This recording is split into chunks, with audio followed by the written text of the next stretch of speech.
اس کی باتیں ریکارڈ بھی ہو رہی ہیں اور ہر شخص کے پاس موبائل میں اتنی فیسلٹی موجود ہے کہ وہ ان کو اپنے پاس ریکارڈ کے طور پر بھی رکھ سکے۔ تو لیکن جناب سوال تو پھر وہیں پہ آ جاتا ہے کہ جس ملک کے سیاستدانوں کی موریلٹی ہی نہ ہو، تو ہمارے ملک میں تو دیکھیں سوال یہ ہے کہ موریلٹی سے بات بہت آگے ہے۔ ہمارے ملک میں 98% مسلمانوں کی آبادی ہے اور ہم یہ دعویٰ کرتے ہیں کہ ہم اسلام کا قلعہ بھی ہیں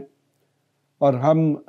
جو ہے پوری دنیا میں اسلام کا جو علم ہے وہ بھی بلند کیے ہوئے۔ تو لیکن جناب ہمارے ملک میں نہ تو موریلٹی موجود ہے اور نہ ہی جو اسلام کے اصول ہیں ان پر عمل کیا جا رہا ہے، اور سیاستدان جو ہیں وہ تو برے سے برا بھی جب بیان دیتے ہیں، وہ جب سفید جھوٹ بھی بول رہے ہوتے ہیں، تقریریں آپ ان کی سن لیں تو آپ پریشان ہو جائیں گے۔ پھر جب ان سے آپ کہیں بات کرتے ہیں، جی آپ نے فلاں وقت پہ یہ کہا تھا، وہ کہتے ہیں وہ تو میرا سیاسی بیان تھا۔ تو دوسرے لفظوں میں پاکستان جو ہے اس میں سیاست کو جھوٹ اور فراڈ بنا کے رکھ دیا گیا۔ جناب برطانیہ میں، امریکہ میں، کینیڈا میں، نیوزی لینڈ میں، آسٹریلیا میں، سارے یورپ میں کسی وزیر اعظم یا صدر کے پاس اتنا اختیار موجود نہیں ہے کہ وہ کسی جگہ پر کسی اس قسم کی اوٹ پٹانگ سیاست دے، سٹیٹمنٹ دے، اور کل کو جب اس سے سوال کیا جائے تو وہ کہے جی نہیں وہ تو میں نے ویسے مذاقاً کہہ دیا تھا، جناب وہ تو میں بس جوش خطابت سے کہہ دیا تھا، جناب وہ تو میری سیاسی سٹیٹمنٹ تھی۔ جناب سیاستدان کی کوئی سٹیٹمنٹ سیاسی نہیں ہوتی، سیاستدان ایک انتہائی ذمہ دار شخص ہوتا ہے، اور خاص طور پر دیکھیں کہ اگر قوم کے وہ لیڈر جن کے ہاتھ میں قوم کا مستقبل ہے، قوم کا سارا کچھ ہے، ساری ڈیسیجن میکنگ ہے، اگر اس کے قول و فعل میں اتنا بڑا تضاد ہوگا تو پھر اس ملک کا اللہ ہی حافظ۔ تو جناب گزشتہ 75 سال میں ہمارا ملک جو اس